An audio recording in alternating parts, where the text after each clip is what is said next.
Spill Prevention, Control, and Countermeasure. The SPCC plan is part of the Wake Forest University Integrated Contingency Plan, or ICP, for oil and chemical spills. The ICP coordinator oversees the SPCC plan and should be contacted immediately whenever there is a spill or release. The complete ICP is located online on the EHS website, and hard copies are available at the Utilities Operations Center, UCC Loading Dock, Athletics Maintenance, and University Police Dispatch. The 4 topics to be covered in this training are the applicable oil pollution laws and regulations, the contents of the plan, operation and maintenance of equipment to prevent discharge, and what to do in the event of a release.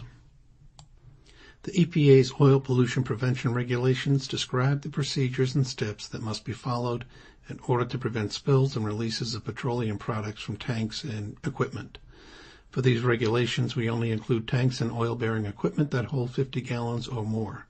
It does not include our gasoline tank, which is covered under other regulations. The plan covers equipment on Renolda campus, BB&T Field, and University Corporate Center. Wake Downtown and the Coliseum are not included in this plan. There are 21 tanks included in the plan. These are above-ground storage tanks and the associated piping. Most of these hold diesel fuel for emergency generators. The plan covers the hydraulic elevators located at the 3 sites, and the reservoirs of the elevators range in capacity from 80 gallons to 225 gallons. We own and operate over 50 oil-filled electrical transformers. The transformers are located outdoors, and the storage capacity ranges from 61 gallons to 574 gallons.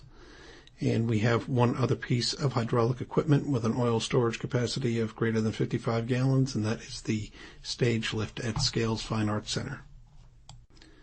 Above-ground storage tanks are double-walled to prevent leaks if the primary vessel fails. The tank equipment, which would be gauges or valves or leak detection systems, is inspected for evidence of maintenance deficiencies and periodically tested to ensure it remains in good order.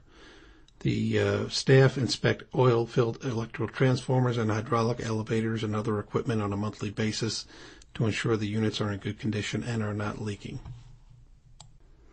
We routinely inspect and replace equipment as part of the preventative maintenance program. If an inspection shows that a continuation of an operation or practice is likely to result in an imminent release, you need to take prompt action. Examples of imminent release indicators include leaking valves or pumps, cracked or corroded containers, malfunctioning relief devices, or inadequate gauging. If an inspection shows that an operation or practice is not an imminent threat to cause a release but is malfunctioning and could lead to a release, appropriate repairs or actions must be completed as soon as possible. Examples of probable release include, but aren't limited to, damaged secondary containment structures and chipped or damaged paint or coating. Make sure to promptly correct visible leaks.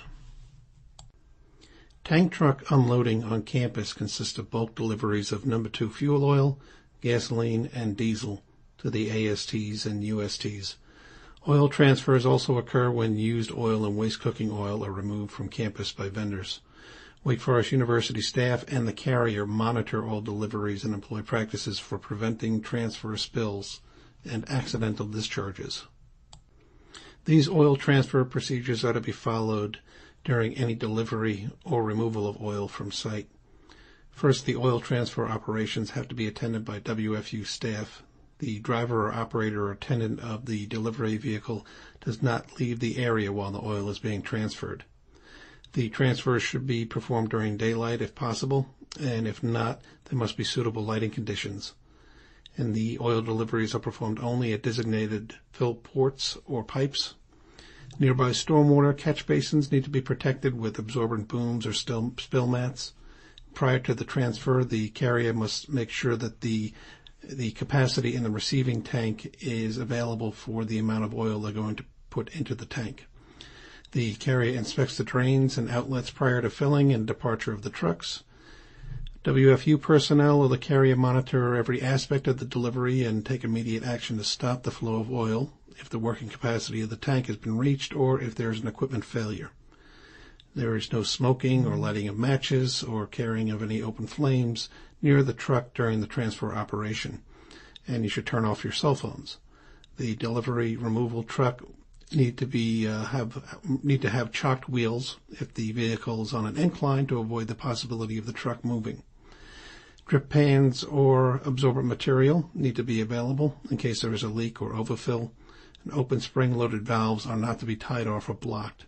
And lastly, prior to filling and prior to departure of the truck, any vehicle outlets need to be closed and inspected for evidence of leakage to prevent leakage of the liquid while in transit. Any employee who has basic oil spill response training may respond to small leaks or spills that don't pose significant risk to health or safety. We are equipped with strategically placed spill kits containing absorbent cleanup materials that would be used in the event of a cleanup. Place absorbent booms or drain covers or mats on all drains, catch basins, and any other drainage pathway to prevent oil dispersion and to limit the flow to the extent possible.